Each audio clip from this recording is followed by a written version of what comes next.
Hey guys, it's Josh and Serena from our Story So Far, and this is our CTFxCinema review of Re-Animator. Such a good movie.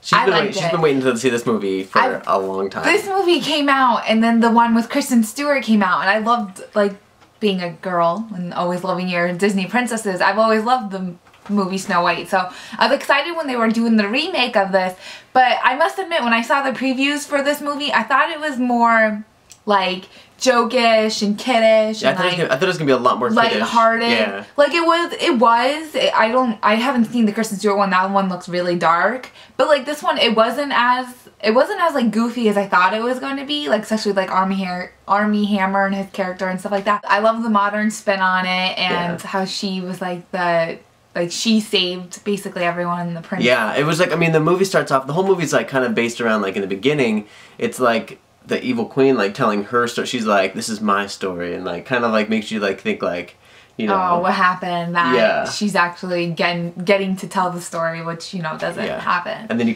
find out, I mean, at the end, Snow White prevails at the end. Yeah. Spoiler alert. Snow White prevails. I love the 7 dwarfs that they gave them, were like, the best. But they gave them like normal name, well, funny names, but like normal names. Like yeah, like good ones, not dopey. My favorite was the last guy. Like the Chuckles, but like there was like it's like, and I'm Chuck, and I was like, ah, Chuck. Rob reminded me of myself. Yeah. With the food, but that was a nice new spin on the dwarves. Loved that spin because it wasn't. I actually looked at them more as characters in the movie, and not just like add on like.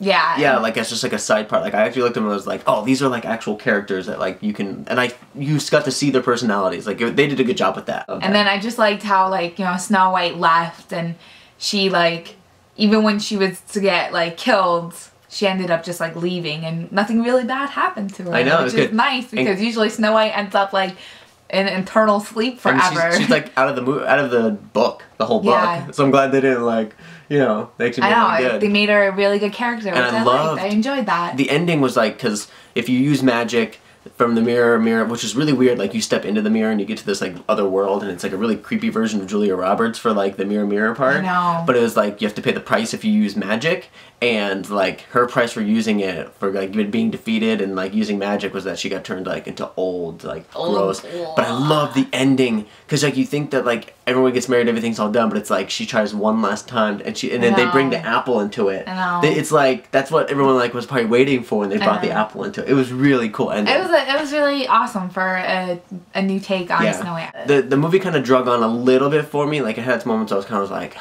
a little bit, but then I was very, very happy with the ending, that it didn't just end like happily ever after. It ended with that apple thing. Like that was really cool. And Armie Hammer was an awesome choice for a prince. I'm just ever since like the Social Network is when we got introduced to him. Like I think he's amazing. He's a really good actor. He's good in this. It's a really good. It's a must see, especially if it's on Netflix Instant Stream. Like it's not like you have to go out and get a DVD. Like it's a must see. You could just watch it to see Armie Hammer with no shirt. I'm just saying. I was hoping Julia Roberts would be a lot more hotter. She was hot, but she's always hot. This was a very different role for her. I know. So it was kind of crazy. Alright, rating time. I'm going to give it a 9 out of 10. I was going to go 8. Because like I said, at certain parts in the middle, it kind of drug a little bit. Just like it was like a little bit longer. I liked it because they didn't do it wrong. Yeah. Alright guys, as always, we want to suggest to you, if you wanted to be part of the CTFxCinema, in the description as always are the links, all that jazz. Go to Allie's channel, you can see the video of movie next week, and then make a video, do a video response. You know how she does. You know how she do. We'll see you guys next time. Bye. Bye.